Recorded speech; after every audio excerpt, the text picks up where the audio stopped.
all this shit the other way. Fucking what a mess, mate. I need to get out in this bitch.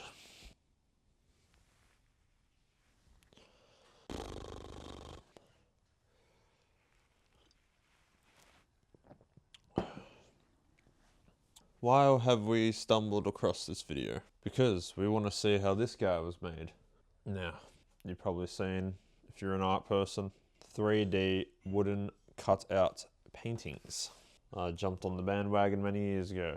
I don't remember when I painted that. Might have been a year ago, 2 years ago. Can't remember. And I'll be taking you along the process of how I made it. Painted with acrylic, cut out with a scroll saw, which we will get to right now. Cue cut.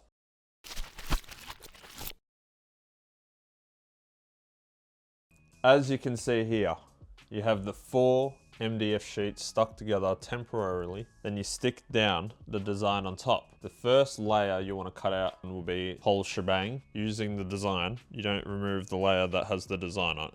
You pop the bottom layer off, and then the next layer you cut off the bits you want to show through. So you cut off the other eye, you cut off the inner shell bit, you cut off the tail. Layer 3, you pop the bottom layer off again, and then layer 3 is just the sash. So you cut everything else off. You just cut the sash out. And then layer 4 is just the can. So you just cut that out.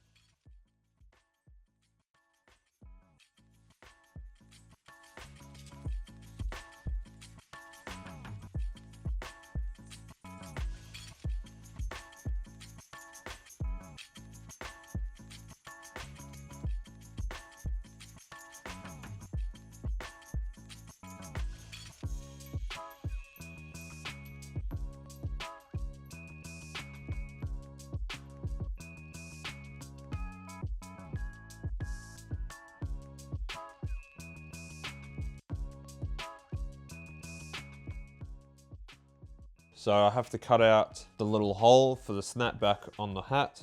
As you can see, I clamped it to the table for ease. With the snail shell, 2 layers will have that edge. So I've clamped it to the table and I'm sanding the shell and any other parts that will be same edged. So then we have a nice edge. And then since yellow is probably like one of the hardest colors to paint, I decided to do a base coat of yellow. Just using spray paint to give it a nice even coat. So I've cut it all out. I recommend if you're gonna cut small designs out like this, get a scroll saw. If you're gonna do bigger designs, go jigsaw. Eventually you can build up to one of those CNC machines, but they are also limited on size. If you're gonna do big ones, just stick with the jigsaw, handheld jigsaw.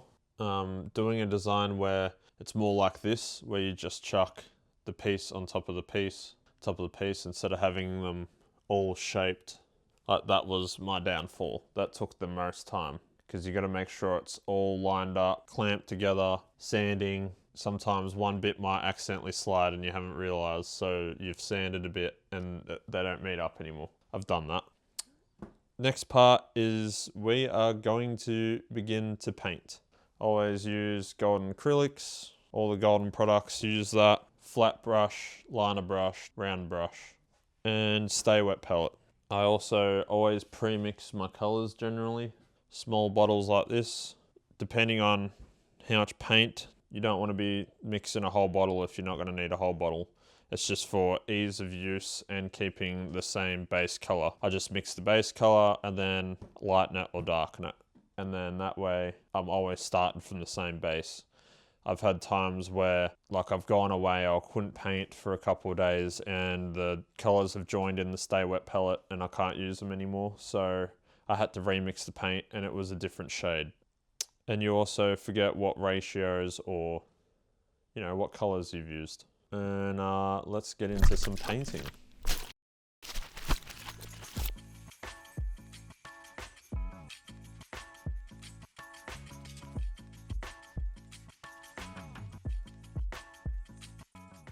So as you can see, started off with the shell. Always like to do the bigger bits first, just get them over and done with. Look, people work different. I know people that do dark to light. I think it depends on what your sort of design is. With cell shading, I like to do the base color first and then block everything else in. So I'll do base color, shadow, highlight, and then tie it all in together with the outline. Whereas if I was doing just smooth shading, I would probably do dark to light so you can build up your tones and blend them a lot easier. The problem with that is acrylic dries quick. So you want to be fast, or you can use some sort of medium that stops the paint drying out as quick. But in saying that, it makes the paint more transparent. So that can be also another issue. So I did the shell, did the shading on the shell. Then we did, during the shading process, you have your other parts there for drop shadow. So I had the other part there so I can do the drop shadow under the sash and for the can. So now it's time to get on with the color.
Alright, final thing is generally pupils and highlights, and then signature.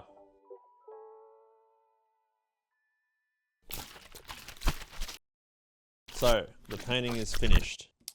This has to be one of my favorites yet, besides the cockroach killer. Like, I want to do a whole series of these. The series is going to be called Home. I want to take animals that have their homes on their back, pretty much. So snails. I've done a hermit crab here. Here's one of his claws and legs. I already got him cut out. He's ready to go. I wanted to try different thicknesses this time of MDF. So we'll see how that goes. He's pretty cool. He's going to have some unique features. I've already posted him on Instagram. Got a couple others on there. So he's a hermit crab, sea turtle as well, turtles. Painting's done.